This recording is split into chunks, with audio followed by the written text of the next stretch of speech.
தகவல்களை தெரிந்து வைத்திருப்பது அறிவல்ல. Information is not intelligence. நம்மள சின்ன வயசுலேருந்தே தெரிஞ்சு வச்சாங்க. அதனால தான் பார்த்தீங்கன்னா 16 வாய்ப்பாடு சொல்கிறவங்க புத்திசாலின்னு பாஸ் பண்ண வச்சோம். 1330 திருக்குறள் தெரியும். இப்போ என்ன பண்ண போகிறது வச்சுக்கிட்டேன். என் பிள்ளை 16 வாய்ப்பாடை தலைகீழ சொல்லுவான், 100லேருந்து ரிவர்ஸில் சொல்லுவான். என்னத்துக்கு நான் டயத்தை வேஸ்ட் பண்ணுறீங்க? இப்போ எதுக்குன்னு கேட்டேன். 100 ரிவர்ஸ் என்ன 1,64,32,333 இன்ட்டு 16,45,442 4ஆல் வகுத்து 7ஆல் பெருக்கி 23ஆல் கூட்டினா எவ்வளோ வரும்னு 12 செகண்டில் கால்குலேட்டரே சொல்லிடு. இதை எதுக்கு உட்காந்து கூட்டல் வகுத்தலாம் நான் பார்த்துக்கிட்டு இருக்கேன். இப்போ நாம் எல்லாரும் எந்த கடையில் எந்த கோயிலில் என்னைக்கு வெண்பொங்கல் போடுவான், எந்த கோயிலில் என்னைக்கு ஓட்ட வடை போடுவான்னு எனக்கு தான் தெரியும். Information is wealth. அந்த பீரியட் முடிஞ்சிருச்சுன்னு நமக்கு தெரியல. எப்போதுமே இன்ஃபர்மேஷன் வெல்த் கிடையாது. அமெரிக்காவின் தலைநகரம் எது அது தெரிஞ்சால் நமக்கு அறிவாளியா என்ன? இந்தியாவின் தலைநகரம் எது தெரியாது. உங்கள் ஏரியா கவுன்சிலர் யார் அதான் அறிவு. நீங்கள் இருக்க தொகுதி பேர் என்ன, உங்கள் வார்டு நம்பர் என்ன, அதெல்லாம் எதுவுமே தெரியாது எனக்கு. அமெரிக்க அதிபர் பேர் தெரிஞ்சுன்னா நம்ம அறிவாளி ஆகிட முடியுமா? நான் தமிழ்நாட்டில் எத்தனை தொகுதிகள் இருக்குன்னு தெரிஞ்சு அறிவாளி ஆகிடுமா? Interpretation is intelligence. அதை வைத்துக்கொண்டு நீங்கள் என்ன செய்யலாம்? Application, action and interpretation matters, not the information and datas. Informations R flooded. அதீதமான தகவல்களை வைத்திருக்கிறோம். தேவையில்லை இவ்வளோ தகவல்கள்லாம் பிள்ளைங்க படிக்க வேணாம். என்ன கேட்டால் பிள்ளைங்களை படிக்காமல் பார்த்துக்கிறதா இப்போ கஷ்டம். எதை படிக்கணும் எதை படிக்கக்கூடாது அந்த பிள்ளைகளுக்கு சொல்லிக் கொடுப்பா. எது அறிவு எது அறிவை போன்றது அப்படின்னு ஒன்று இருக்கு. கண்டதை படித்தவன் பண்டிதனாவான இப்பெல்லாம் அப்பெல்லாம் ஆக முடியாது. தேர்வு செஞ்சு படிக்கணும். படிக்கிறதுக்கு எஃபர்ட் போடணும். இவ்வளவு ஸ்டால்ஸ் எதுக்கு, இவ்வளோ வெரைட்டி, இவ்வளோ புத்தகம் லட்சக்கணக்கில் ஆயிரக்கணக்கில் எதுக்கு வந்திருக்கு? உனக்கு எது வேணுமோ அதை எடுத்துக்கங்கிறதுக்காக தான் வந்திருக்கு. போங்க 300 படிங்க, 10வது பக்கத்தை புரட்டுங்க, 12வது பக்கத்தை புரட்டுங்க. இதில் வெண்டிக்காய் வாங்குறீங்க, ஒடிச்சு பார்த்து வாங்கக்கூடாதுன்னு சொல்றதுக்கு நீங்கள் படித்தா யாரும் இங்கே ஒன்றும் சொல்ல போகிறது ரைட்டு தானே? அட்டைப்படம் அழகாக இருக்குது, கோபிநாத் படம் போட்டிருக்காங்க, உடனே வாங்குறது. எவ்வளோ நல்ல புத்தகம் இருக்குது.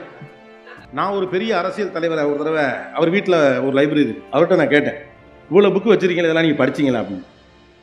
பின்னால் ஒரு 500 புத்தகம் இருந்துச்சு. நான் பேட்டி எடுக்கிறதுக்கு ஒரு வாய்ப்பு கிடச்சிது. அவரை போனப்போ கேட்டே விட்டேன், இவ்வளோ புத்தகம் வச்சுருக்கீங்க, இதெல்லாம் நீங்கள் படிச்சிருக்கீங்களா அப்படின்னு. அவர் எனக்கு சொன்னார், நீ கன்னிவரா நூலகம், தலைமைச் செயலகத்தில் ஒரு நூலகம்லாம் இருக்குல்ல, அந்த நூலகத்துக்கெல்லாம் போயிருக்கேன். ஏன்னா இப்போ தலைமைச் செயலகத்துக்குள்ளே இருக்கக்கூடிய நூலகத்திற்கு ஒரு கார்டு பர்மிஷன் உண்டு, ரிப்போர்ட்டர்ஸ் கொடுப்பாங்க. அந்த கார்டெலாம் நான் வச்சுருந்தேன். போய் லைப்ரரிஸில் படிக்கிறது ஆசை. அப்போ அவர் சொன்னார், அந்த நூலகத்துக்குலாம் போயிருக்கேன். ஆமாம் போயிருக்கேன். அந்த நூலகத்துக்கு வீட்டில் இருக்க நூலகத்துக்கு என்ன வித்தியாசம்? எனக்கு ஐடியா என்ன, இவ்வளோ புத்தகத்தை எப்படி படிச்சிருக்க முடியும்? அந்த நூலகத்துக்கும் வீட்டில் இருக்க நூலகத்துக்கு என்ன வித்தியாசம் அப்படின்னா தெரியலை அப்படின்னு. அந்த நூலகம்னா நீ படித்ததை, அந்த நூலகம்லாம் அந்த ரேக்கில் இருக்கிறத எடுத்து படிக்கிறதுக்கு, இந்த நூலகம் நீ படித்ததை வைக்கிறதுக்கு அப்படின்னாரு. எல்லாத்தையும் படிச்சுட்டேன்னு சொல்லலை, இந்த நூலகம் நீ படித்ததை வைக்கிறதுக்கு அப்படின்னு. ஸோ தகவல்களை தெரிந்து வைத்திருப்பதை மட்டுமல்ல அறிவு, தகவல்களை எப்படி பயன்படுத்துறீங்கிறத அறிவு. அப்போ நம்ம எக்கச்சக்கமான விஷயங்களை தெரிஞ்சு, இப்போ எக்கச்சக்கமான விஷயங்களை எளிதாக நீங்கள் தெரிஞ்சு வச்சுக்கலாம். முன்னால தகவல்களை சொல்வதற்கு ஆட்கள் தேவைப்பட்டார்கள். இப்போலாம் அப்படிலாம் ஒன்றும் தேவையில்லை. என்ன வேணாலும் நீங்கள் தெரிஞ்சுக்கலாம். உலகத்துடைய எந்த மூலையில் இருந்து கொண்டும் இந்த நிமிடத்தில் சிக்காகோவில் பனி எவ்வளோ கொட்டுது அப்படின்னா இப்போ தெரியும். இவ்வளவு எதுக்கு? இப்போ யாராவது லைவ் பண்ணால் ஏதோ ஒரு மூலையில் உட்காந்துருக்கவன் கோபிநாத் பேசுறதை கேட்கலாம். இட் இஸ் ஸோ சிம்பிள் இல்லையா? இப்போ நான் பேசிக் கொண்டிருப்பதன் சத்தத்தை ரிசீவ் பண்ணி அப்படியே ஆங்கிலத்தில் மொழிபெயர்ப்பதற்கான தொழில்நுட்பம்லாம் வந்துருச்சு. அப்போ தகவல்களை தெரிந்து கொள்வது இப்போது அறிவு அல்ல. முதல்ல அதை புரிஞ்சுக்கணும். மாநில தலைநகரங்களின் பெயர்களை தெரிந்து வைத்திருப்பது, அதெல்லாம் நாம சின்ன பிள்ளை அந்த பக்கத்து வீட்டுக்காரங்களை அசத்துறதுக்காக சொன்னது. அதையே இன்னும் நாலேஜ் நம்பிக்கிட்டு இருந்தீங்கன்னா நம்ம வீணா போயிடும். அப்போ நாம் தெரிந்து கொள்ள வேண்டியது அறிவை எப்படி பயன்படுத்த. Dimension of intelligence of change. அறிவு குறித்த விஸ்டம் இஸ் நாலேஜ். விஸ்டம் தான். அதை வச்சு நீங்கள் என்ன இன்டர்பிரேட் பண்ணுறீங்க, அதுலேருந்து நீங்கள் என்ன புரிந்து கொள்ளுகிறீர்கள் என்பதுதான் அறிவு. ரைட்டு தானே? ஒரு மரம் இருக்கிறது, அந்த மரத்தை வெட்டுறதுக்கு என்ன செய்யணும், அதுக்கான ஒரு டூல் இருக்கு. அதோடைய நீளம் எவ்வளவு, இதோடைய அகலம் எவ்வளவுன்னு கரெக்டாக கருவிகளை நான் பயன்படுத்தி கரெக்டாக ஒரு மிஷினை வச்சு அறுக்கிறேன். நோ, அது அறிவில்லை. இப்போ அந்த டூல்ஸை பயன்படுத்துறது இப்போ அறிவில்லை. அந்த டூல்ஸ் இருக்குன்னு தெரிஞ்சு வச்சிருக்க அறிவில்லை. அது என்ன மாதிரியான மரம், அது எவ்வளவு ஈரப்பதம் கொண்டது. நான் இப்போ அறுத்துருவேன், ஆனால் நாளைக்கு கொண்டு போய் 15 நாள் வெயிலில் போட்டுட்டு கொண்டு போய் சட்டத்தை அடிக்கிறப்ப அது சுருங்குமா சுருங்காதானே தொடர் அறிவின் மூலமாக கிடைக்கிற விஸ்டம் தான் இப்போ நாலேஜ். ஸோ பிள்ளைகளுக்கு அதை புரிய வையுங்கள். நிறைய தகவல்கள் பிள்ளைங்க சொன்னால் பாரு பிள்ளை அறிவாக இருக்குது, பாரு பிள்ளை அறிவாக இருக்குலாம் சொல்லாதீங்க. பிள்ளைங்கன்னா எல்லாத்தையும் அது கருவிகள் எடுத்துருச்சு. இப்போ நம்ம வேலை மெஷினோட சண்டை போடுறது தான். ஸோ எல்லாத்துக்குமான பெர்ஸ்பெக்டிவ் மாற்ற பாருங்கள். அது குறித்து அவர்களுக்கு என்ன பார்வை இருக்கிறது, ஒரு விஷயம் குறித்து அவர்களுக்கு என்ன தீவிரம் இருக்கிறது, அது குறித்து அவர்களால் உழன்று போக முடிகிறதா. இது ரெண்டாவது முக்கியமான விஷயம். அட்டென்ஷன் ஸ்பான் இஸ் மிஸ்லீடட் அப்படின்னு சொல்கிறான். கவனிக்கும் திறன் மிகவும் குறைந்து போயிருக்கிறது அப்படிங்கிறாங்க. அதுக்காக தான் சொன்ன உங்களுடைய கம்யூனிகேஷன் ஸ்டைலை மாற்றுங்க. ஒரு காலகட்டத்தில் 13 நிமிடம், ஒரு மணி நேரம் பேசினா 13 நிமிடம் கவனிக்கும் திறன் இருந்துச்சு. இப்போலாம் அதில் 4 நிமிஷம் 2 நிமிஷம் பெருசாக இருந்தாலே போதும். ஏன்னா அவ்வளோ டிஸ்ட்ராக்ஷன்ஸோட பிள்ளைகள் வளர்ந்து கொண்டு இருக்கிறார்கள்.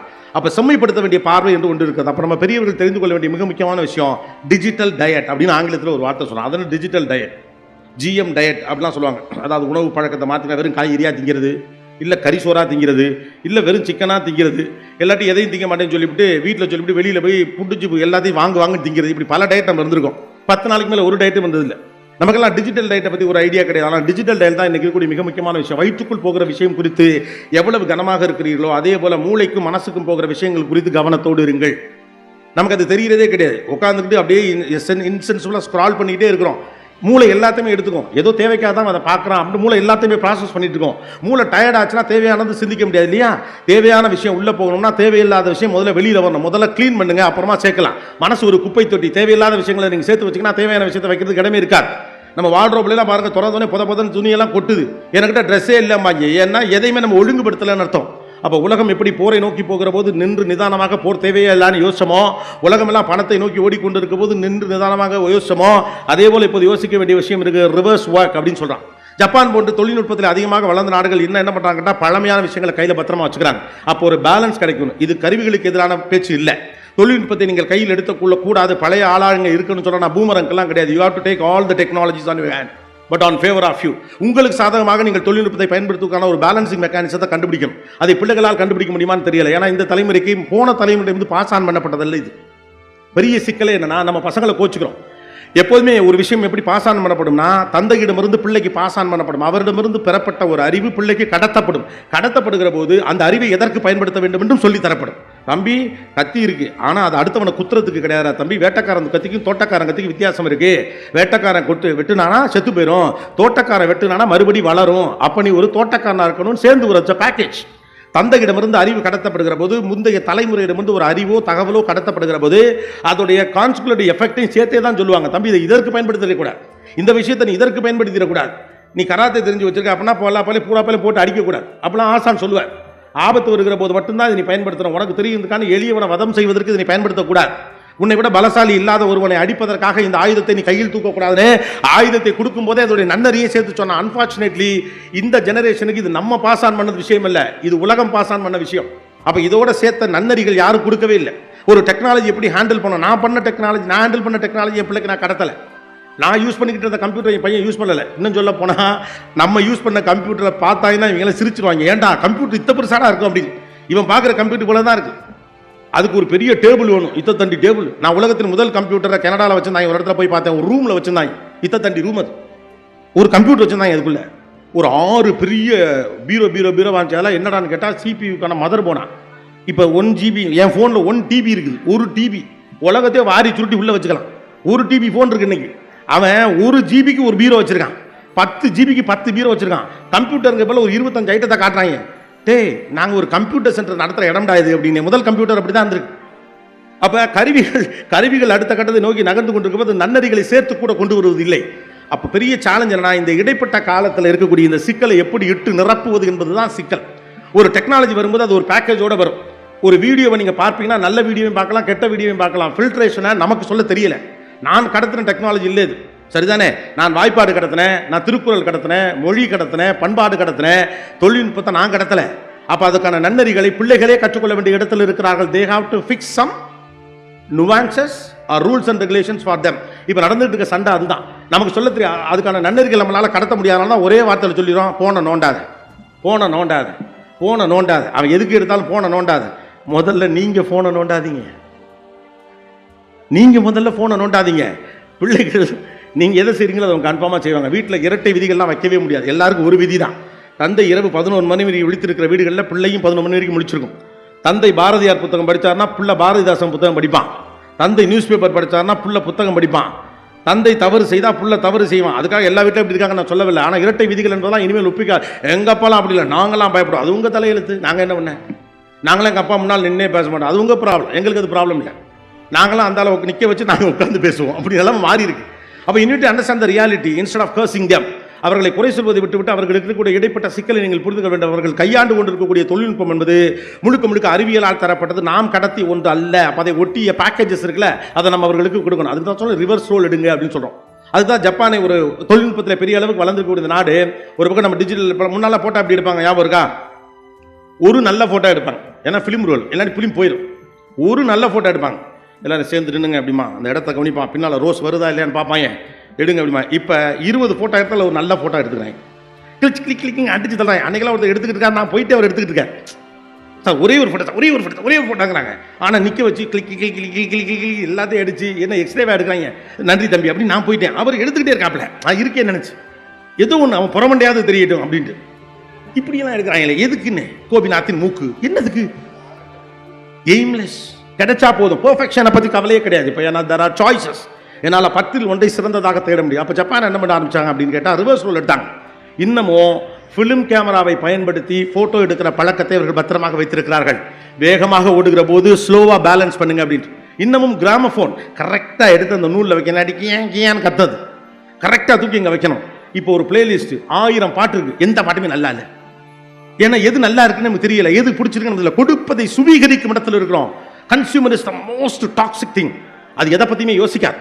அதை எடுத்துக்கணும் நினைக்கிறோம். அந்த இடத்துல வந்து மாட்டியிருக்கோம். இந்த ஜெனரேஷனுக்கு நீங்கள் கொடுக்க வேண்டிய புதிய இலக்கணம் தேர்வு செய் என்பது தான். சுவீகரி என்பதல்ல. சுவீகரிக்கிற இடத்துல இருக்கும் எதுவுமே கவனிக்க மாட்டாங்க. அதை அனுபவிக்க மட்டும் தான் நினைப்பாங்க. நம்ம அந்த இடத்துக்கு வந்து உட்காந்துருக்கோம். எல்லாத்தையும் சுவீகரிக்கணும். இன்ஃபர்மேஷன் கிடக்குது. பிள்ளைங்கள்லாம் அறிவாளியாக்கு பூரா எல்லாத்தையும் கற்றுக்க சொல்லு. குமான் கற்றுக்கிட்டோம், கராத்தே கற்றுக்கிட்டோம், குங்கு கற்றுக்கிட்டோம். ஏய் சிந்தாம சோறு திங்க கற்றுக்கங்கடா இல்லையா? சிந்தாம சோறு திங்க கற்றுங்க. முதல்ல அதை கற்றுக்க. அதை விட்டுறாங்க. கழுவுனமா கழுவையான்னு தெரியாமல் இருந்துச்சு வந்துடுறாங்க. நம்ம எல்லாரும் எதுக்கு அனுப்பிட்டு இருக்கோம்? வேகமாக அதை போய் படிச்சிரு, இதை போய் படிச்சிரு. இன்ஃபர்மேஷன் அவைலபிளாக இன்ஃபர்மேஷன் அவைலபிள். No use. நிறைய விஷயங்களை தெரிந்து வைத்திருப்பது அறிவில்லை. ஸ்லோ டவுன் பண்ண பிள்ளைகளுக்கு பழக்கம். முதல்ல அதுக்கு நம்ம ஸ்லோ டவுன் பண்ணுவோம். எங்கே ஓடிட்டு இருக்கோம் நமக்கு தெரியும். அப்போ புதிய யுகத்திற்கான புதிய இலக்கணம் என்பது ஸ்லோ டவுன், ரிவர்ஸ் ரோல். 2 ரொம்ப முக்கியம். கியரை கரெக்டாக போடுங்க. வேகமாக தான் போனால் ஜெயிக்கலாங்கிறது பழசு. வாய்ப்புகள் குறைவாக இருந்த காலகட்டத்தில் ஓடி போய் ஃபர்ஸ்ட் எடுக்கிறவனுக்கு தான். இப்போ தான் கொட்டி கிடக்க. எதை எடுக்கணும்னு கண்டுபிடிக்கணும். எதையாவது எடுப்பது அறிவல்ல, எதை எடுப்பது என்று தெளிவதுதான் அறிவு. எதை எடுப்பது என்று தெளிவதுதான் அறிவு. ஒன்னே ஒன்று இருந்துச்சு. 100 பேர் அதுக்கு ஓடி இருந்த காலகட்டத்தில் வேகமாக வர்றவங்க புத்திசாலி. 100 விஷயம் இருக்கு, 10 பேர் தான் உட்கார்ந்துருக்கிறோம். அதில் சரியானது தேர்வு செய்யறோம் தான் இப்போ புத்திசாலி. புத்திசாலிக்கான அடையாளம் மாறிவிட்டது என்பது நீங்கள் உணராத வரைக்கும் பிள்ளைகளை எந்த வழியில் நடத்துவது என்பது உங்களுக்கு புரியாமல் போகும். ஒத்த வார்த்தையில் கருவிகளை பயன்படுத்தாது என்று சொல்லிட்டு போயிட்டே இருக்கீங்க. No, it is not at all possible. கருவிகள் இல்லாமல் நடக்க போவதே கிடையாது. அது எல்லாத்தையும் செய்யும். எல்லாத்தையும் இப்படி தான் பண்ணிட்டு இருக்கு. வீட்டுக்கு நடுவில் ஏதாவது ஒரு எலக்ட்ரானிக் டிவைஸை வச்சிருக்காங்க. தலைக்கு மேலே கிளாக் இருக்குது. நீங்கள் இந்த பிள்ளைகிட்ட அப்படி உட்காந்துருக்குன்னு வச்சுங்களேன். உள்ளே போயிட்டு தம்பி மணி என்னன்னு கேளுங்க. Alexa what is the time now அப்படின்னு அதுட்டு தான் கேட்குறேன். அது கரெக்டாக சொல்லுங்க. ஏன்ப்பா தலைக்கு மேலே தான். அப்போ எதுக்குடா நிமிந்து அதை பார்த்து டயத்தை வேஸ்ட் பண்ணாமல் என்ன பண்ண போறீங்க? சும்மா தான் இருப்போம். அப்புறம் இதை பார்த்து சொன்னேன்னா அது பழக்கம் இல்லை. அப்போ மனிதனுடைய எம்பத்தி இஸ் த பிகஸ்ட் ப்ராப்ளம். இது அவர்களுடைய குறை என்று நான் சொல்லவில்லை. மாறி இருக்கக்கூடிய வாழ்க்கை முறைக்கு ஏற்றார் போன்ற அறிவுரைகளை நீங்கள் அவர்கள் சொல்லணும். உங்கள் அப்பா உங்களுக்கு சொன்ன அறிவுரையை உங்கள் பிள்ளைக்கு சொல்லலாம் ஒரு புண்ணியமும் இல்லை. நீங்கள் வாழ்ந்த வாழ்க்கைக்கும் அவர்கள் வாழ்க்கைக்கும் சம்பந்தமே இல்லை. அதனால தான் அடுத்த முக்கியமான விஷயம் want to tell you, don't compare your kids with other kids. அது கூட இப்போ குறைஞ்சிருச்சு. உங்கள் குழந்தைகளுடன் இன்னொரு குழந்தையை ஒப்பிடாதீர்கள்னு சொல்லுவாங்கள்ல, அது குறைஞ்சிருச்சு. இப்போ பிரச்சனை உங்கள் குழந்தைகளை நீங்கள் சிறுவர்களாக இருந்த குழந்தையோடு ஒப்பிடாதீர்கள். அதான் பெரிய பிரச்சனையே. நான்லாம் 8 வயசு இருந்தப்ப நீ என்ன பண்ணேன்னு எனக்கு தெரியும். நான்லாம் 10 வயசு இருந்தப்ப அதன் வழியாக நம்ம பிள்ளைகளை சிறுமப்படுத்த முயற்சிக்கிறோம். நான் ஒழுக்கமானவனாக இருந்தேன், நான் சரியான நபராக இருந்தேன், நான் சொல் பேச்சு கேட்கும் பிள்ளையாக இருந்தேன், நான் அறிவாளியாக இருந்தேன், நீ மூடனாக இருக்கிறாய். சொல் பேச்சு இதுதான். அதுக்கு தான் அந்த கம்பேரிசன் பண்ணுறோம். நான் பெரியாளா நீ பெரியாளா, நீங்கள் பெற்றதுக்கிட்டே போட்டிங்கன்னா அவன் ஒத்த கேள்வியில் கேட்டுட்டு போயிடும். அவன் 4 கேள்வி கேட்டால் அவ்வளோதான், நாக்க பிடிங்க வேண்டியதான்.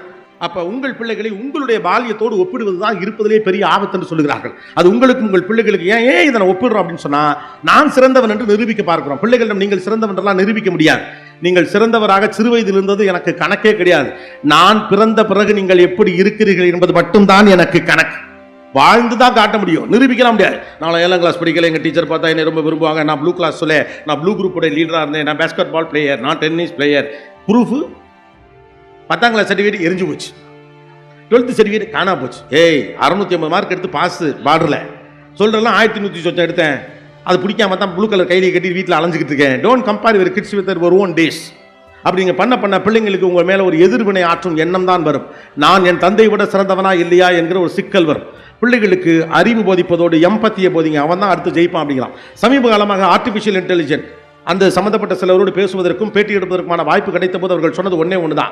எதையெல்லாம் ஆர்டிஃபிஷியல் இன்டெலிஜென்ஸ் ஃபியூச்சரில் செய்யாதோ அது எல்லாத்தையும் மனுஷன் செய்யணும், அவன் தான் வளருவான். யாரிடம் மொழி வளம் இருக்கிறதோ, யாரிடம் பெர்செப்ஷன் இருக்கிறதோ, யாரிடம் இன்டெலிஜென்ஸ் இருக்கிறதோ, யாரிடம் இன்டர்பிரிட்டேஷன் இருக்கிறதோ, யார் அறிவை சரியாக பயன்படுத்துகிறார்களோ, there is something called well directed intelligence.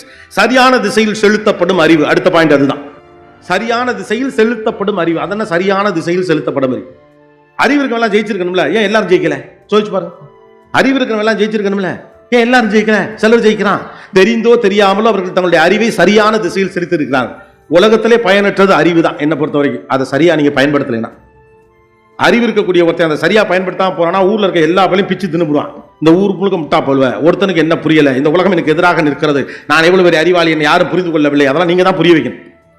அப்ப அறிவை நீங்கள் சரியாக பயன்படுத்தல, அப்ளை பண்ணல, அதுக்கான நாலேஜ் உங்கள்கிட்ட இல்ல, நான் பெரிய பிரச்சனை வந்து ஏன் அப்ளை பண்றதுல நமக்கு தயக்கம் இருக்குது, எனக்கு இது தெரியும் என்று சொல்ல தயக்கம் இருக்கு. Communication skill, that's a problem. விஷயம் நிறைய தெரியுது, பிரசன்ட் பண்ண தெரியல, அதான் அப்ளிகேஷன். ஒரு உரையாடலை எப்படி தொடங்குவது என்று இந்த தலைமுறை பிள்ளைகளுக்கு தெரியவில்லைங்கிறார். ஜென்சி கிட்ஸை வேலைக்கு எடுப்பதற்காக கிட்டத்தட்ட 60% மேலான நிறுவனங்கள் பயப்படுவதாக சொல்லுகிறார். ஏனென்றால் அவர்கள் சொல் பேச்சு கேட்பதில்லை, இவர்கள் சொல்லுவது புரிவதில்லை, உடனே டயர்டாடுறாங்க, வேலையை விட்டு உடனே போயிடுறாங்க, சண்டைக்கு வராங்க அப்படிங்கிறான். ஏன்? கருவிகளோடு புழங்கி பழகுகிறான். பேசுங்க, வீட்டுக்குள் உரையாடல் நிகழ்த்துங்கள். உரையாட தெரியாத வீடுகள் இனி வளரவே முடியாது. எம்பத்தி மேட்டர்ஸ், நாட் த டெக்னாலஜி. மனிதனின் அறிவும் மனிதனுடைய எம்பத்தியும் தொழில்நுட்பத்துடைய உச்சமும் ஒரு கட்டத்தில் சேரும். அந்த சேர்ற இடம் தான் ஒருத்தர் வளருவதற்கான அறிவு. அந்த இடத்துக்கு போய் உங்களால் நம்ம பிள்ளைகளை தொட வச்சுட்டோம்னா அவங்க கிளியர் கட்டா இருப்பாங்க. எல்லாத்தையும் அவங்க ரெபலிஸ்டிக்கா மட்டும் தான் இருப்பாங்க. சண்டை போடுறது பேரு வீரம் நினைப்பாங்க. நம்மளாம் அப்படித்தான் நினைச்சோம் இல்லையா? வீரம் என்று எதை நினைச்சுக்கிட்டு இருந்தோம்? திருவிழாவில் எங்க ஏரியாக்காரங்க எவனாவது வம்புழுத்தானா கையை பிடிச்சி ஒடிச்சுட்டு மாப்பிள்ள ஒத்த கையை தொங்க விட்டோம்ல அப்படின்னு சொல்லிட்டு தெரிஞ்சது. ஆனா வீரம்னு பின்னால தான் தெரிஞ்சது இதல்ல வீரம் அப்படின்னு. வீரம் என்பது இதுவல்ல என்பது தெரிந்தது அப்போதான். எனக்கு ஆத்திரம் வந்த போதும் அடக்கி கொண்டிருந்ததுதான் வீரம் என்று புரிகிற போதுதான் வீரம்னா எனக்கு என்னன்னு புரிஞ்சுது. எளியவனை தாக்கக்கூடாது, பாவம் அவன் அப்படின்னு தெரிஞ்சப்பதான் எனக்கு தெரிஞ்சு உண்மையான வீரம்னா என்னன்னு. அப்ப சில காலங்களில் ஒவ்வொரு காலத்தில் definition of what you believe will change over the experiences and exposure. நீங்கள் எதையெல்லாம் வரையறுத்து வைத்திருந்தீர்களோ அதெல்லாம் உங்கள் அனுபவத்தின் அடிப்படையில் அதற்கான அர்த்தம் மாறிக்கொண்டே இருக்கும். அப்படித்தான் வாழ்க்கையோட அர்த்தம் மாறிக்கொண்டே இருக்கு. ஒரு காலகட்டத்தில் பணம்னா என்ன யோசிச்சு பாருங்க. மனிதனுடைய ஆரம்ப காலத்தில் பணம்னா என்ன? முதல்ல பணமே இல்லை. நான் கத்திரிக்காய் கொடுப்பேன், அவன் வெண்டிக்காய் தருவான். அண்ணா அதுக்கு முன்னால ரொம்ப சுமூகமா ரொம்ப சந்தோஷமா இருந்தோம். மனுஷன் விவசாயம் பண்ண ஆரம்பிச்ச பிறகு தான் நிறைய சண்டையை வந்துச்சுக்கிறான். நம்ம விவசாயத்தை கொண்டாடுறான், நான் இல்லைன்னு சொல்ல. முதல்ல மனுஷன் என்ன பண்ணானா அவனுக்கு பிடிச்சதை பிடிங்கி தின்னு இருந்தான். எல்லாருக்குமான கொஞ்சம் உயரமா இருக்க மேலே இருக்கிறத பிடிங்கி திம்மா, கொஞ்சம் உயரம் குறையா இருக்கேன் கீழே இருக்கிறத பிடிங்கி திம்மா, பிடிச்சதை பிடிங்கி திம்மாய். இல்லைன்னா அண்ணன் இந்த எட்டலை எடுத்து கொடுமா, அவன் பிடிங்கி கொடுப்பான். அவ்வளவுதான். போற இடத்துல தங்கினா யாருக்கு எந்த இடமும் சொந்தம் கிடையாது. தங்குற இடம் சொந்த இடம், தங்கிட்டு போயிட்டே இருப்பான். மனுஷன் மூவிங்லேயே இருந்தான். சேப்பியன்ஸ் புத்தகத்தில் அற்புதமா அவால்வரா சொல்றாரு, மனிதன் தன்னை காப்பாற்றிக் கொள்வதற்காக கோதுமை விதைத்தான், கடைசியில் கோதுமையை காப்பாற்றுவதே அவன் வேலையாகி போனது அப்படிங்கிறார். மனுஷன் தன்னை காப்பாற்றுறதுக்காக கோதுமை விதைச்சானா, கோதுமை விதைக்கிற வரைக்கும் அவனுக்கு கிடைச்சதெல்லாம் சாப்பிட்டான், எல்லாருக்கும் எல்லாம் இருந்துச்சு. கோதுமை விதைச்சவனே விதைச்சவன் பெரிய புச்சாலி ஆயிட்டான், அவனுக்கிட்ட அதிகாரம் வந்துருச்சு. கோதுமையக்கா ஈயெல்லாம் வந்து திங்கவும் ஈய விரட்டுறதுக்கு அங்கே உட்கார்ந்தான். வளர்ந்து நின்றவனே குதிரையில் வந்த கொள்ளையர்கள் எல்லாம் திருட வந்தாங்க, கருவிகள் செய்ய ஆரம்பிச்சான், அவங்களோட சண்டை போடணும்ட்டு. கடைசியில் கோதுமை விளையிற வரைக்கும் நகரவே முடியல, குடிசையை போட்டு அங்கேயே உட்காந்துட்டான். சந்தோஷமா தெரிஞ்சவன் ஆக்கி தின்னணும்னு ஆரம்பிச்சப்போ வந்துச்சு முத பிரச்சனை அப்படிங்கிறான். கோதுமை தன்னை காப்பாற்றும் என்று விதைத்தான் மனிதன், கோதுமையை காப்பாற்றுவதே மனிதனுக்கு பிரச்சனையாகி போனது. ஒவ்வொரு காலகட்டத்தில் ஒவ்வொன்று, ரைட்டா?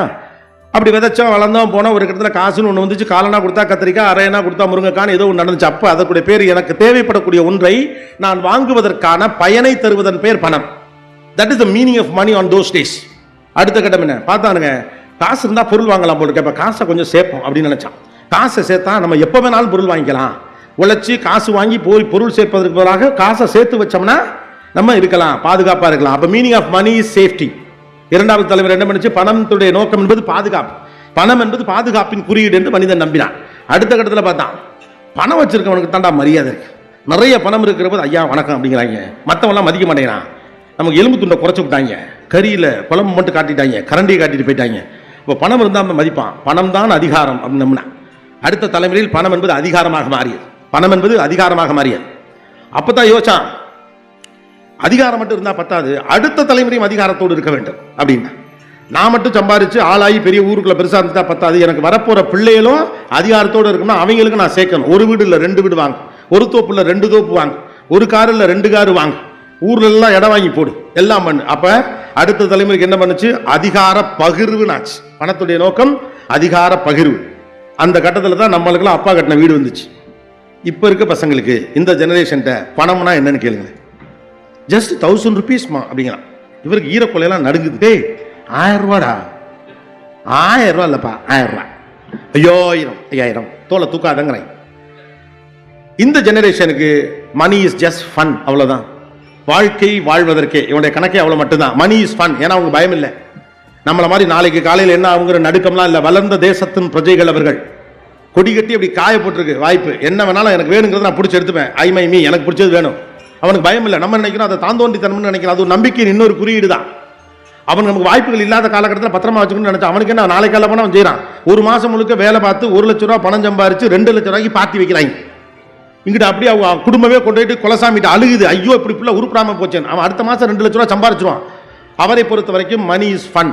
அப்போ பணத்தினுடைய மீனிங் மாறிக்கொண்டே இருப்பதை போல வாழ்க்கையுடைய மீனிங் மாறிக்கிட்டே இருக்கு. இந்த பிள்ளைகள் உங்களுக்கு யார்? ஒவ்வொருத்தருக்கும் ஒவ்வொரு அடையாளம். கலீல் ஜிப்ரான் ஒரு இடத்துல சொல்றாரு, இந்த பிள்ளைகள் உங்கள் மூலமாக பூமிக்கு வந்தவர்கள் என்று, உங்களுக்காக வந்தவர்கள் அல்ல அப்படி. வைரமுத்து இன்னும் சூப்பராக அதை சொல்லுவார். ஜப்பானில் ஒரு பிள்ளை அறிவாளியாக பெறப்படுகிறது, அமெரிக்காவில் ஒரு பிள்ளை விஞ்ஞானியாக பெறப்படுகிறான், ஏதோ இன்னொரு நாட்டு பேரை சொல்லி அங்கே வந்து ஒரு ஆசிரியனாக பெறப்படுகிறான். இந்தியாவில் மட்டும்தான் ஒரு பிள்ளை கொல்லிக்காக பிறக்கப்படுகிறது அப்படிங்கிற. இந்தியாவில் மட்டும்தான் ஒரு பிள்ளை கொல்லிக்காக பெற்றெடுக்கப்படுகிறது. ஒண்ணுமே இல்லைனாலும் கொல்லி வைக்க ஒரு பிள்ளை வேணும், கொண்டே விட்டா சாம்பல் தரப்போறான் சொம்புல, விவேக் சொல்றது மாதிரி. இப்பெல்லாம் அதுக்கெல்லாம் ரூட்டே கிடையாது. தம்பி கிளம்புக தம்பிங்கிறாங்க, பின்னாலே வந்துருது சொம்பு, நாம கிளம்புறதுக்கு முன்னால. இதுக்கு ஒருத்தனை கஷ்டப்பட்டு பெற்று வளர்த்து ஆளாக்கி சந்தானம் சொல்ற மாதிரி ஆரம்பத்திலேருந்து பசு பேசாம பருத்தி முட குடோன்லேயே இருந்திருக்கலாம். இந்த பர்பஸ் அப்போ என்ன? அப்போ இதெல்லாவற்றையும் நீங்கள் மாற்றுங்கள். இது அவர்களுக்கான உலகம். இந்த உலகத்தில் அவங்க எக்ஸ்ப்ளோர் பண்ணுறதுக்கு நிறைய விஷயங்கள் ட்ரை பண்ணுவாங்க. அதெல்லாம் உங்களுக்கு மனசுக்கு சங்கடமாக இருந்தாலும் கூட நீங்கள் ஏற்றுக்கொள்ளதான். அவர்கள் தங்கள் சுதந்திரத்தின் மீது கூடுதல் கவனத்தோடு இருக்கிறார்கள் அப்படின்னு நினைக்கிறான்.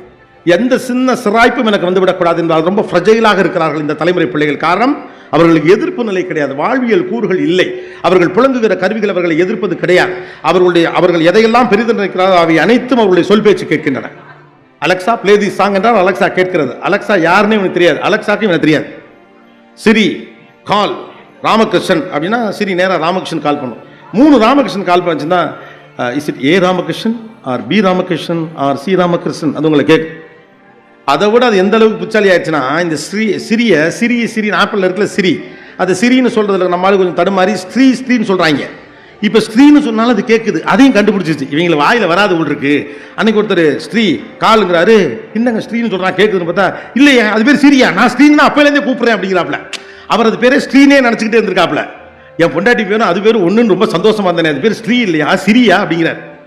அப்போ எதிர்த்து பேசாத கருவிகளோடு பேசி புழங்கியவர்களுக்கு எதிர்ப்புனா என்ன, மாற்று கருத்துனா என்ன அப்படிங்கிறது பெரிய கேள்விக்குறியாக இருக்கிறது. அப்போ இந்த பிள்ளைகளிடம் நீங்கள் உத்தரவிட முடியாது, உரையாடத்தான் முடியும். You have to be prepared for a discussion, not a debate. Discussion நீங்கள் தயாராக இருக்கணும். உங்களுக்கு சமமானவர்களாக நீங்கள் அவர்கள் நடத்தவில்லை என்றால் அவர்கள் காது கொடுப்பார்கள், உங்களுக்கு மனசு கொடுக்க மாட்டார்கள். இதெல்லாம் உடனே நீங்கள் இந்த காலத்து பிள்ளையிலே மோசமாயிடுச்சு, வீணா போனவங்க, உருப்படைய மாட்டாங்க, வேலை நல்லா இருக்க மாட்டாங்க, பெத்த பிள்ளையிலே மண்ணவாரி தூத்துறது. No, this is the period where they born with their own technology and there don't expect any reciprocation from them. தின்ன வைத்த முன்ன வச்சுக்கிட்டு இப்படி பண்றியே, உன்னை பெத்தெடுக்க நான் இவ்வளவு பத்தி சிரமம், அம்மா கிரிஞ்சு மாதிரி பேசாத, பூமர் மாதிரி உளராத, என்ன மேட்டர் அதுக்கு வா அப்படின்றாய். நீ பெத்தெடுக்க சிரமப்பட்டு நான் என்ன பெத்துக்காம இருந்துருவாய். அடுத்த கட்டம்லாம் நானா கேட்டேம்மா.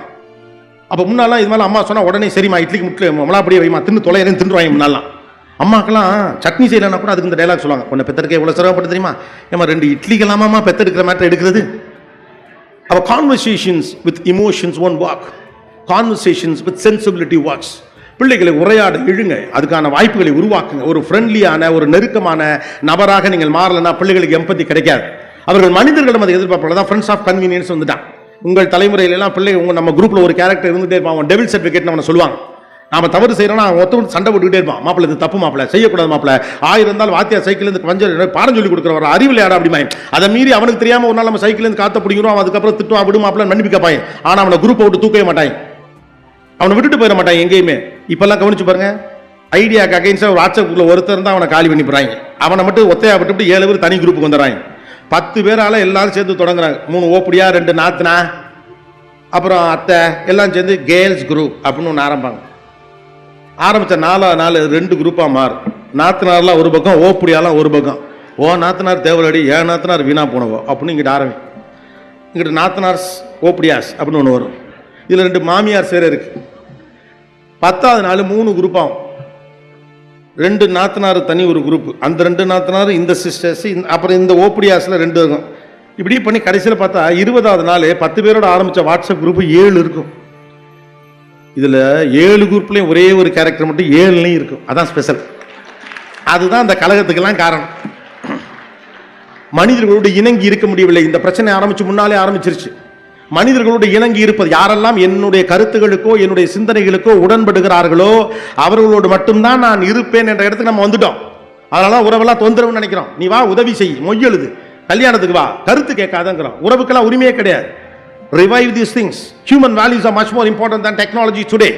Without empathy, nothing is going to survive in the future. அப்படிங்கிறப்ப மனித உறவுகள் சம்பந்தப்பட்ட விஷயங்களை காட்டுங்க. ஒரு நாள் ஸ்கூலுக்கு லீவு போட்டு கல்யாணத்துக்கு கூட்டு போங்க, தப்பே கிடையாது, ஒன்றும் மோசம் இல்லை. இந்த எல்லா நாளும் வந்ததுக்காக ஒரே ஒரு நாள் கடைசி சர்டிஃபிகேட் கொடுப்பாங்கல்ல, அதை தீய வைக்க அது வேண்டாம். என்ன உங்க ஊர்லையும் கொடுக்குறீங்களா டீச்சரா? நான் பள்ளிக்கூடத்துக்கு போகிறப்ப அந்த சர்டிஃபிகேட் மட்டும் கொடுக்கவே மாட்டேன். ஏன்? கிளவி சாவலையா? அவனுக்கு முடியாமல் போகலையா? நல்லது கெட்டது நடக்கலையா? அக்காக்கு நிச்சயதார்த்தம் பண்ணலையா? ஊர்லேருந்து மாமா பையன் வந்ததுக்காக மாடியிலேருந்து பார்க்கறதுக்காக ஒரு லீவ் போடாத ஒரு வாழ்க்கையா? வாழ்வினுடைய அற்புதமான தருணங்கள் எல்லாம் இழந்துட்டு fantasy is more important than your facts. Fantasy தான் அழகு. மயிலிறகு முளைக்கும் நம்புற வரைக்கும் மனுஷன் சந்தோஷமா இருந்தான். மயிலிறகு முளைக்கும் நினைக்கிற வரைக்கும். வட்டம் எது சதுரம் எதுங்கிறதா வாழ்க்கை என்ற தீர்மானத்திற்கு நீங்கள் வந்த பிறகு வாழ்க்கை எது என்று தெரியாமல் தெருவாய் திரிகிறது இந்த உலகம். ஆஸ்பத்திரியில் போய் என் மகளை கூட்டிகிட்டு போயிருக்கேன், பல்லு வலி. அங்கே ஒரு போய் சொங்கி கிடக்கிறான். அவன் கழுத்தை அவங்க அம்மா மேலே தூக்கி, ராகுல் tell me, is it a circle or a square அப்படிங்குது. மேலே ஒரு வட்ட வடிவிலான ஒரு விளக்கு இருக்கு. அப்போ கூட அந்த அம்மா இது சர்க்கிளா இல்லை சதுரமா வட்டமானு சொல்லுங்க. அவனுக்கு தெம்பே இல்லை. அவனே தோலை தொங்க போட்டு கிடக்கிறான். அவன் என்ன இலவானு தோணுச்சு. அது சர்க்கிள் நம்ம ஸ்கொயருன்ட்டான். அங்கேயே திட்டாங்க. How many times have I told you circle will be like this is circle. இப்போ இந்த ஒரு மார்க் அவன் எடுத்து என்ன பண்ண போறான்? நான் கடவுளே அவன் பெயிலா போகணும்னு வேண்டிட்டு இருந்தேன். அப்பதான் அவங்களுக்கு புரியும் இப்படி கொடுமைப்படுத்தக்கூடாது. Facts is immaterial, fantasy matters. Fantasy matters. வாழ்க்கையில் அற்புதமான தருணங்களை தருவது அறிவல்ல, திட்டமல்ல, புத்திசாலித்தனம் அல்ல. இவ்வளவு செய்த எவ்வளவோ அப்பா செஞ்சுட்டு போனார். ஆனா அப்பா மீசை லேசா துருக்கி நீங்க தூரத்துல வர்றப்ப லேசா சிரிப்பார்ல, அது மட்டும் கண்ணு.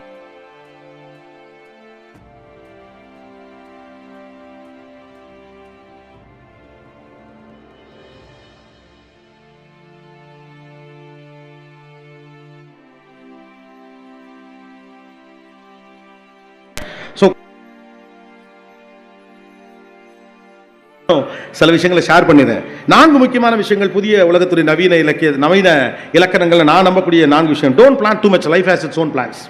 வாழ்க்கையில் ரொம்ப அதிகமாக திட்டமிடாதீங்க. நம்ம ஆளுகளுக்கு ஒரு பெரிய பிரச்சனை, பக்காவா திட்டம். அப்படி ஒரு பிரிண்ட் அவுட் கடவுள்கிட்டே இல்லை.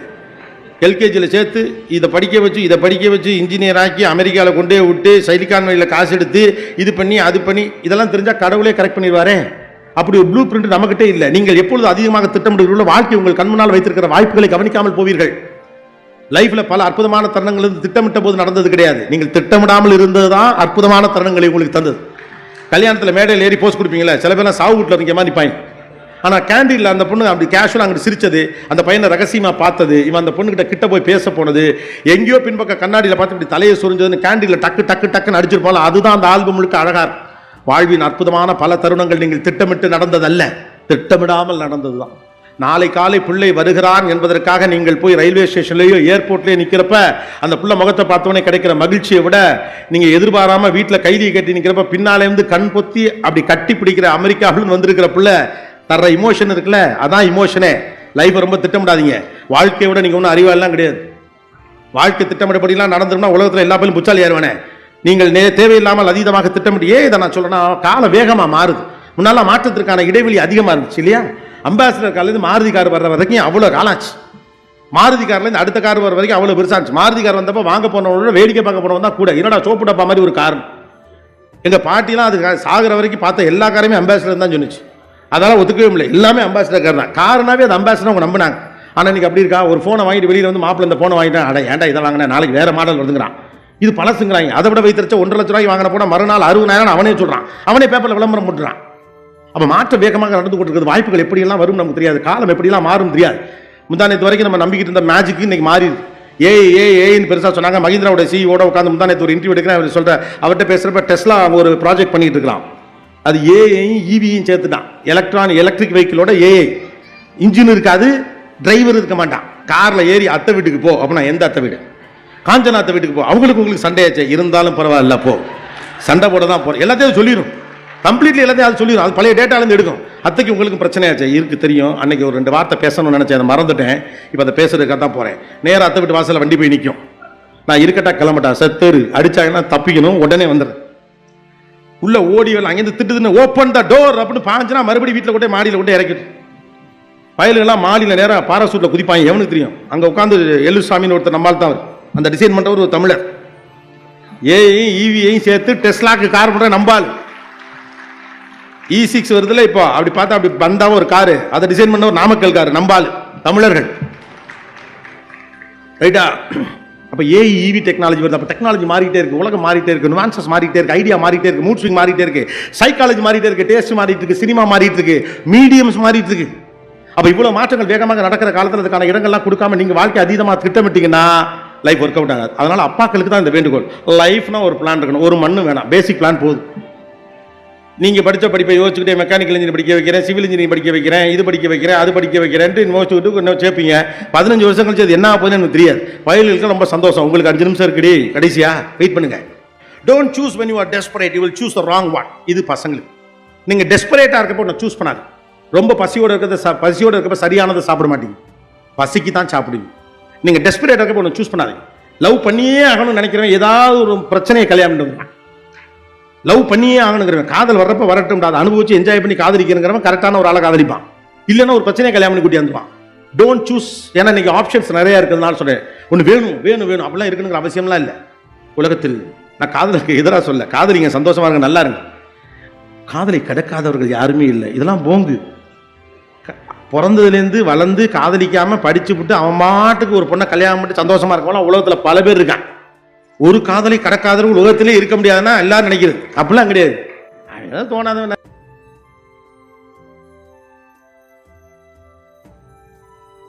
எனக்கு ஒரு பாய் ஃப்ரெண்ட் இருந்தே ஆகணும், கை நடுங்குது, தேவையில்லை. சிங்கிளாவே இருக்கலாம், தப்பு ஒன்றும் இல்லை. நீங்க காதலிக்க வேணாங்கிற சென்ஸ்ல சொல்ல, ரிலேஷன்ஷிப்ல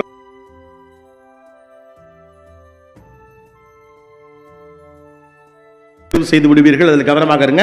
ஏன்னா வாய்ப்புகள் நிறைய இருக்கிறதுனால சொல்றேன்.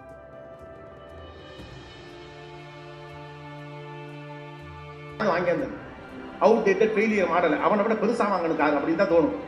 லாரி வாங்குங்களேன், நல்ல பெருசா இருக்கும். Don't choose anything when you are desperate, right? The third important, don't accept undefined offers is a trap. எதை டிஃபைன் பண்ணலையோ அதெல்லாம் trap. நாம எல்லாரும் அது அப்புறம் பேசிக்கலாம் பாருங்க, அங்கதான் மேட்ரு.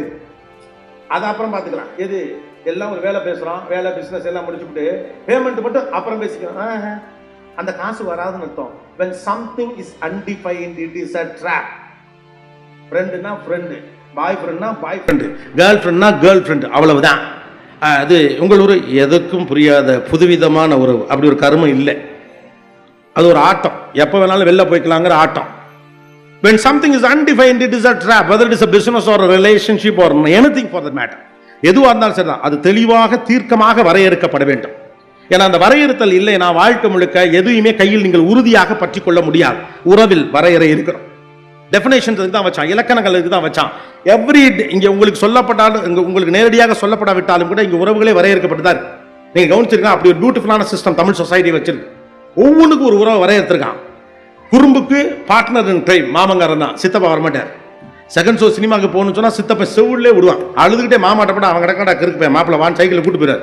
நைட்டு வீட்டில் கொல்ல பக்கமாக வந்து எழுப்பி, மாமா அத்தாட்ட சொல்லிவிடாக்கா, திட்டுவா இருக்கா அப்படின்னு சொல்லிட்டு, நீ தாண்டா அவனை கெடுக்கிற அப்படிமா. ஆனால் அவனுக்கு ஒரு பிரச்சனை, அவர் தான் போய் நிற்பார். Partner in crime. கையில் அப்பா வந்து எங்கள் அப்பா நான் டூருக்கு போகிறேன்னு சொல்கிறேன், அதெல்லாம் இல்லை கூப்பிடாது, காசுமில்ல ஒன்றும் இல்லை, படிக்கிற ஒழுங்கா பாருன்னா நேராக பெரியப்பா கிட்ட போயிடுவான்.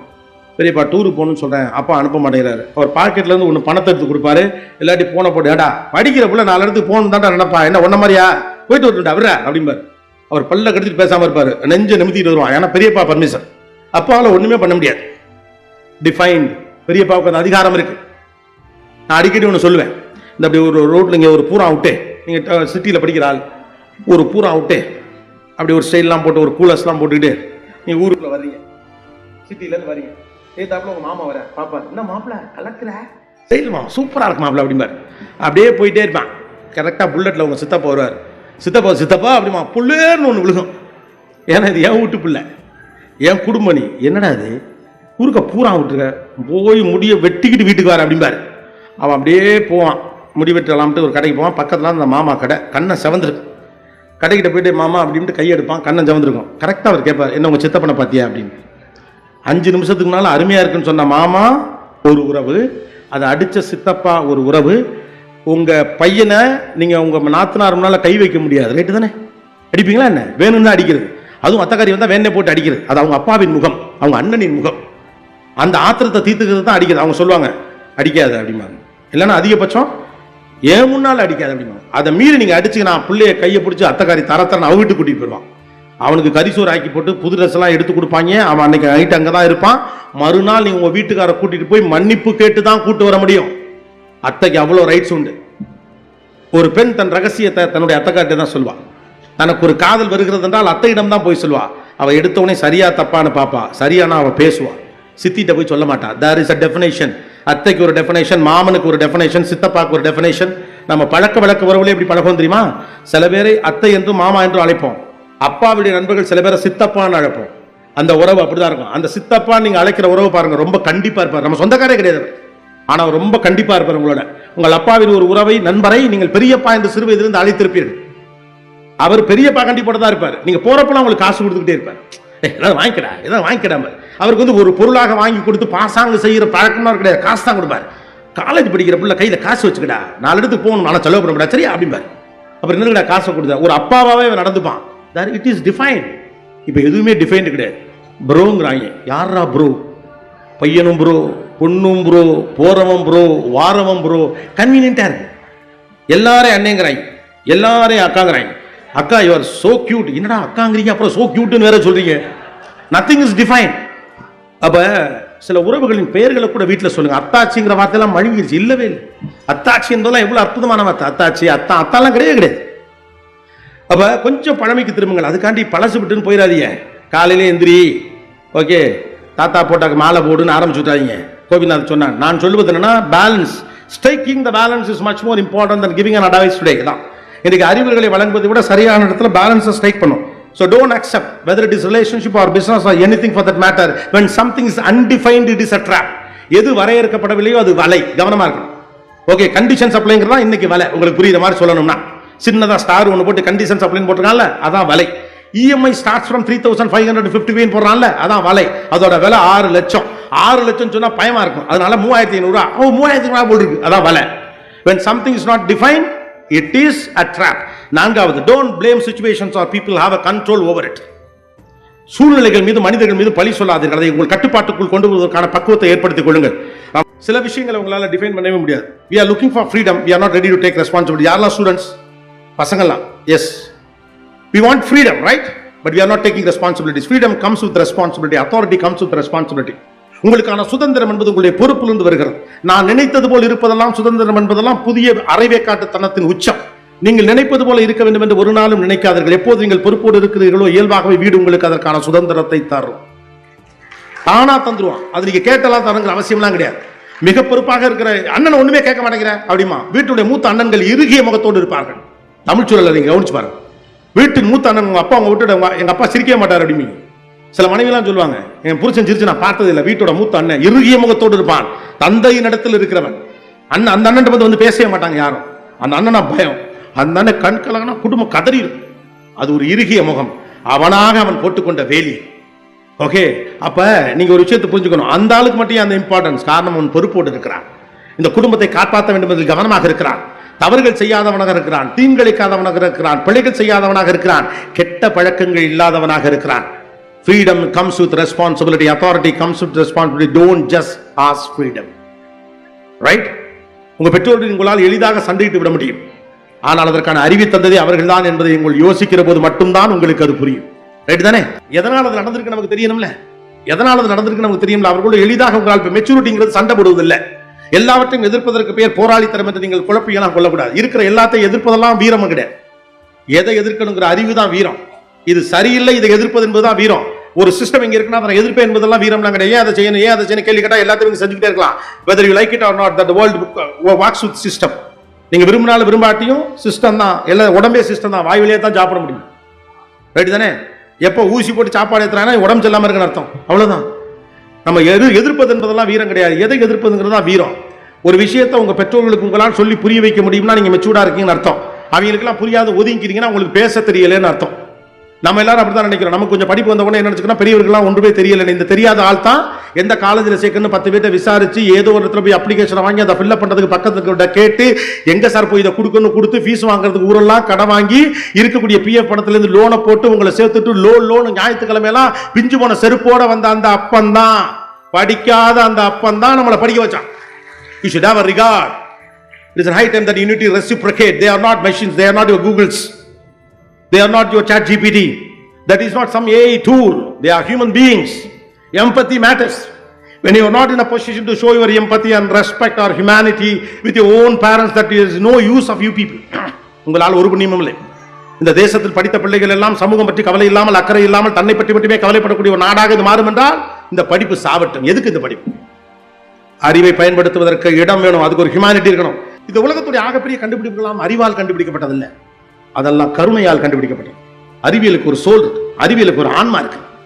நல்ல ஹியூமானிட்டி இருக்கிறவன்ட்ட தான் அறிவியல் இருக்கணும். அதுதான் முக்கியம். இல்லாட்டி இது வியாபாரமே. 2 கால்கள் இருக்கிற என்னாலேயே வேகமா நடக்க முடியலையே, ஒற்றை காலோடு பிறந்த என்னவன் என்ன செய்வான்னு ஒருத்த யோசிச்சான்ல, அந்த கருணை தான் அவனுக்கான கருவியை கண்டுபிடித்தது. அந்த கருணை தான் அவனுக்கான கருவியை கண்டுபிடித்தது. மனிதர்கள் மீதான பிரியமும் அன்பும் காதலும் தான் கருவிகளை கண்டுபிடிக்கிறது. இந்த உலகத்தினுடைய பெரும் கருவிகள் அத்தனையும் மனித குலத்துடைய மீட்சிக்காக உருவாக்கப்பட்டது. அப்ப when you are going with the technology and science, be with the humanity and empathy. That's much more important than your technology. Technology is ruthless. Technology doesn't have a soul and heart. தொழில்நுட்பத்திற்கு எந்த இதயம் கிடையாது, ஆனால் அதை கையாளுகிறவனுக்கு அந்த இதயம் இருக்கணும். அதனால தான் இன்னைக்கு டெக்னாலஜி அவ்வளோ மிஸ்யூஸ் பண்றோம். நமக்கு பிடிக்காத ஒருத்தனை டெக்னாலஜியால காலி பண்ண முடியும். நமக்கு பிடிக்காத ஒருத்தருடைய டேட்டாவை எடுத்து அவனுக்கு கெட்ட பேரை உண்டாக்கி தர முடியும். ஆனா அதை பயன்படுத்துகிற அந்த சோல் இல்லைன்னா டெக்னாலஜி உங்களை போட்டு புரட்டி எடுத்துரும். அதுக்கான நெறிமுறைகளை நீங்கள் தான் வகுத்துக்கணும். ஆரம்பத்தில் நான் சொன்னது மாதிரி இந்த போன தலைமுறையால உங்களுக்கு இது கொடுக்கப்படல. அதற்கான தலைமுறையாக நீங்கள் இருக்கணும்னா அதை கருவியை பயன்படுத்தக்கூடிய அறிவை நீங்கள் தான் உருவாக்கி கொள்ள வேண்டும் என்ற யதார்த்தம் உங்களுக்கு புரியும். ஆக ஃபர்ஸ்ட்ல இருந்து வருவோமா? பாயிண்ட் நம்பர் 1, உங்கள் பால்ய காலத்தோடு உங்கள் தலைமுறையினுடைய பால்ய காலத்தோடு உங்கள் பிள்ளைகளை ஒப்பிடாதீர்கள். ஒரு குழந்தையை இன்னொரு குழந்தையோடு ஒப்பிடுவதே தவறு என்றால் உங்களோடு உங்கள் பிள்ளைகளை ஒப்பிடுவதன் வழியாக நீங்கள் உங்கள் பிள்ளைகளை சிறுமைப்படுத்துகிறீர்கள். 2வது, உலகத்தின் வாழ்க்கை முறையில் வேகமாக மாற்றங்கள் நடந்து கொண்டிருக்கக்கூடிய காலகட்டமாக இது இருப்பதால் அதீதமாக திட்டமிடாதீர்கள். நீங்கள் அதீதமாக திட்டமிடுகிற போது வாழ்க்கை உங்களுக்காக வைத்திருக்கக்கூடிய வாய்ப்புகளை நீங்கள் இழக்க நேரிடும். 2வது, எதையெல்லாம் சரியா டிஃபைன் பண்ணலாம், எதெல்லாம் சரியாக வரையறுக்கப்படவில்லையோ அது எல்லாம் வலை என்று புரிந்து கொள்ளுங்கள். வாய்ப்புகள் அதிகம் இருக்கிற போது அதையெல்லாம் சுவீகரிக்க வேண்டும் என்று நினைக்காதீர்கள். 4வது, don't choose anything when you are desperate. இது வேணுங்கிற அழுத்தம் உங்களுக்கு இருக்கிற போது ஒன்றை தேர்வு செய்யாதீர்கள், அது தவறான தேர்வாக இருந்துவிடும். 5வது, freedom comes with responsibility. தாந்தோண்டித்தனமாக எனக்கு பிடித்தவற்றை எல்லாம் செய்வதற்கு பெயர் சுதந்திரம் என்று நீங்களாக கற்றுக்கொள்ளாமல் தயவு செய்து அது யதார்த்தத்தை புரிந்து கொள்ளுங்கள். 6வது முக்கியமான விஷயம், டெக்னாலஜியோட வேலைகளை பார்த்துக் கொண்டே இருக்கிறதுக்கு இதயம் இல்லை. ஆனால் டெக்னாலஜியை பயன்படுத்துகிறவர்களுக்கு ஆன்மா இருக்கணும், அது மனிதர்களுக்கானதாக மாற வேண்டும் என்று புரிந்து கொள்ளுங்கள்.